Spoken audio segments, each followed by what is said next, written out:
Assalamualaikum warahmatullahi wabarakatuh. Perkenalkan, nama saya Andi Purnamasari dengan NIM 22020966075 akan menjelaskan tentang sudut pandang kenegaraan Israel dengan judul melihat sudut pandang warga Israel dan Gaza pada saat konflik 2021. Konflik antara Palestina dan Israel pada tahun 2021 telah menyisakan banyak luka. Lebih dari 150 orang meninggal akibat krisis pada Mei 2021. Bola api meletus dari gedung yang menampung berbagai media internasional. Setelah serangan udara Israel di kota Gaza Sabtu 15 bulan Mei 2021, serangan terjadi 1 jam usai militer Israel memerintahkan orang-orang untuk mengungsi dari gedung. Kehidupan warga pun dibayangi oleh hujan roket, baik dari pihak Hamas ataupun Israel. Kota perbatasan di Israel seperti Ashkelon, Ashdod, dan Sderot seringkali menjadi sasaran Hamas menurut laporan ABC Australia. Selasa, tanggal 18 bulan Mei 2021. Hanya sekitar 20 km jarak yang memisahkan Gaza City dengan kota perbatasan Ashkelon di Israel bagian selatan. Tetapi, dampak dari konflik Israel-Palestina sangat berbeda di kedua sisi perbatasan. Selama seminggu terakhir, pembicaraan Bisan Kuda dengan teman-temannya di grup WA hanya berkisah soal keselamatan diri mereka masing-masing. Dia meminta teman-temannya untuk tidak sering berdiri di dekat jendela atau tidak keluar rumah. Di saat dia mendengar suara pesawat tempur dari kejauhan, Bisan Kuda, perempuan berusia 22 tahun di Gaza City ini, bertekad untuk tetap tegar. Dia berusaha tidak menangis di depan orang-orang yang dikasihinya, padahal keadaan di sekelilingnya sangatlah mengerikan. Serangan roket Hamas menyasar kemana-mana, sehingga warga yang tinggal mulai dari Yerusalem sampai Tel Aviv, termasuk yang tinggal di bagian selatan Israel, hidup dalam kekhawatiran. Tetapi kebanyakan roket yang diluncurkan ke Israel berhasil ditangkap dengan sistem pertahanan udara yang dikenal dengan nama Iron Dome, sehingga roket itu bisa ditembak jatuh sebelum mendarat. Namun di Gaza keadaannya sangat berbeda. Di Israel, warga masih bisa mengandalkan siren untuk memperingatkan mereka akan adanya roket dan mereka memiliki ruang untuk melindungi diri.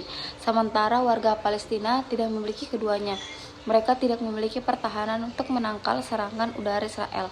Meski warga Palestina dan Israel sama-sama menjadi korban dan konflik selama sepekan terakhir, dampak yang dirasakan oleh masing-masing pihak sangat berbeda. Rumah sakit di Gaza yang sudah kewalahan karena pandemi COVID-19 pada tahun 2021 dipenuhi oleh mereka yang mengalami luka-luka. Serangan udara Israel sudah menghancurkan gedung-gedung tinggi dan berbagai infrastruktur penting. Pemerintah kota Gaza mengatakan sekarang kota tersebut mengalami kekurangan listrik, air, dan bahan bakar minyak yang parah. Setelah seminggu konflik, menurut Kementerian Kesehatan Gaza 197, warga Palestina telah tewas. Dan menurut pihak berwenang Israel, 10 warga mereka meninggal dunia. Militer Israel mengatakan telah memberikan peringatan sebelum melakukan serangan untuk memberikan waktu kepada warga Palestina melakukan evakuasi. Namun di lapangan, warga di Gaza mengatakan situasi tidak bisa diperkirakan dan kacau. Soal kedua, apakah menurut Indonesia negara Israel boleh mengikuti U20 tahun ini? Meski mendapat penolakan dari Majelis Ulama Indonesia serta beragam ormas Islam dan organisasi non-pemerintah dalam negeri, pemerintah akan tetap mengizinkan tim nasional Israel datang dan berpartisipasi dalam Piala Dunia U20. Keputusan pemerintah itu tersirat dari pernyataan pelaksana tugas Menteri Pemuda dan Olahraga Muhadjir Effendi yang disampaikan dalam rapat kerja Komisi 3 Dewan Perwakilan Rakyat yang berlangsung di Kompleks Parlemen di Jakarta. Muhadjir menjelaskan pemerintah sedang mengkaji dan mempelajari partisipasi tim nasional Israel, namun secara tersirat menyatakan pemerintah tetap akan membolehkan kehadiran tim tersebut. Muhammad Nasir Jamil dan fraksi Partai Keadilan Sejahtera PKS mengatakan partainya menolak rencana kehadiran tim nasional Israel karena mengizinkan pemerintah berkomitmen pada konstitusi Indonesia. Menurut Nasir, PKS sangat mengharapkan Muhadjir bisa mengirimkan surat resmi ke Presiden Joko Widodo mengenai alasan penolakan partainya itu. Menurutnya, olahraga dan politik sulit dipisahkan. Dia mencontohkan pada tahun 1960-an, Presiden Soekarno membuat Olimpiade tandingan barengan 36 negara lainnya yang disebut dengan Ganevo, the Games of the New Avenging Forces, karena menganggap IOC, Komite Olimpiade Internasional, adalah alat imperialisme. Nasir mengatakan, jika mengizinkan tim nasional Israel datang, pemerintah berarti menerima keberadaan Israel. Lalu, apakah kita membiarkan satu negara yang menjajah bangsa lain bermain di depan mata kita, di mana hati nurani kita? Ujar Nasir. Apalagi, kata Nasir, MUI dan ormas-ormas Islam se-Indonesia sudah menyatakan menolak kedatangan tim nasional Israel. Sebelumnya, Duta Besar Palestina untuk Indonesia Zuhair Al-Sun menyatakan bahwa Indonesia memang harus menerima partisipasi Israel karena sudah ditunjuk sebagai tuan rumah. Dia menegaskan olahraga harus dipisahkan dari politik. Majelis Ulama Indonesia mengatakan semua organisasi kemasyarakatan Islam menolak keikutan sertaan tim nasional Israel di Piala Dunia tersebut.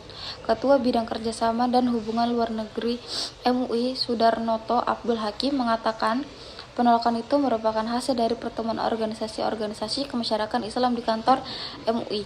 Semua organisasi kemasyarakatan Islam hadir menyatakan sikap menolak kehadiran tim nasional Israel. Kata Sudarnoto, dia menjelaskan alasan ulama menolakkan diri adalah amanah dalam pembukaan Undang-Undang 1945 yang secara jelas menentang penjajahan. Dalam konteks ini, katanya Israel adalah penjajah bangsa Palestina. Apalagi katanya Indonesia tidak pernah memiliki hubungan diplomatik dengan Israel dan berkomitmen untuk tidak akan pernah membuka relasi resmi dengan negara Yahudi untuk sepanjang Palestina masih dijajah. Sudarnoto mengatakan bangsa Palestina selama ini menjadi korban agresi, aneksasi, genosida, dan politik apartheid Israel. Presiden Joko Widodo memastikan timnas Israel bisa ikut serta dalam event Piala Dunia U20 yang berlangsung di Indonesia. Jokowi juga menegaskan sikap politik Indonesia tetap mendukung kemerdekaan negara Palestina. Saya menjamin kesertaan Israel tidak ada kaitannya dengan konsisten posisi politik luar negeri terhadap Palestina, karena dukungan kita kepada Palestina selalu kokoh dan kuat, tegas Jokowi dalam keterangannya Selasa bulan 3 2023. Jokowi bilang pada saat ditunjuk menjadi tuan rumah Piala Dunia U20, Indonesia belum mengetahui siapa saja peserta yang lolos kualifikasi. Di momen akhir, tim Israel akhirnya bisa lolos dan menjadi tim berhak oleh berlaga di Piala Dunia U20. Saat ditunjuk jadi tuan rumah, belum tahu mengetahui siapa yang akan menjadi tim peserta karena masih dalam proses prakualifikasi dan kepastian timnas Indonesia lolos seleksi Piala Dunia U20.